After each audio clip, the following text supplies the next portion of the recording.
دفعہ کا ذکر ہے کہ ایک چھوٹی سی جھونپڑی میں ایک پیاری سی لڑکی رہتی تھی جس کا نام شہزادی تھا۔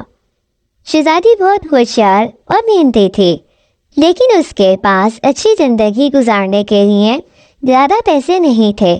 اس کی جھونپڑی ایک پرانے اور خوبصورت جنگل کے قریب تھی جہاں وہ روز کھیلنے جاتی تھی۔ ایک دن جب شہزادی جنگل میں کھیل رہی تھی، اسے ایک چھوٹی سی چڑیا ملتی ہے جو بہت پریشان تھی۔ شہزادی اسے اپنے ہاتھ میں اٹھاتی ہے اور پیار سے اس کا زخم صاف کرتی ہے۔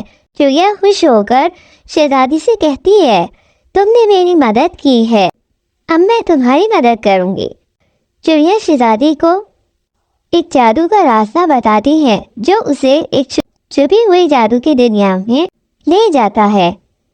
وہاں شہزادی کو جادو کا ایک چشمہ ملتا ہے جس سے پانی پینے سے ہر مشکل حل ہو جاتی ہے، مگر اس چشمے پر ایک شیطان کا راج ہے اور وہ وہیں گھومتا رہتا ہے اور کسی کو اس چشمے کے قریب نہیں آنے دیتا۔ شہزادی اپنی ہوشیاری اور حوصلے سے شیطانی جادو کو چکمہ دے کر چشمے کا پانی لے جاتی ہے۔ جب وہ اپنے گاؤں واپس آتی ہے تو اس پانی کی مدد سے اپنے گاؤں والوں کی ہر مشکل کو دور کرتی ہے۔ اس کے اس جادو سے گاؤں پھر سے خوشحال ہو جاتا ہے۔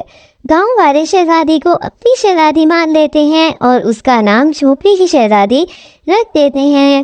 اس کے بعد سے شہزادی اپنے گاؤں کی مدد کرتی رہتی ہے اور سب اسے پیار سے جھونپڑی کی شہزادی بلاتے ہیں، اور یوں شہزادی اور اس کا گاؤں ہمیشہ خوشحال رہتا ہے۔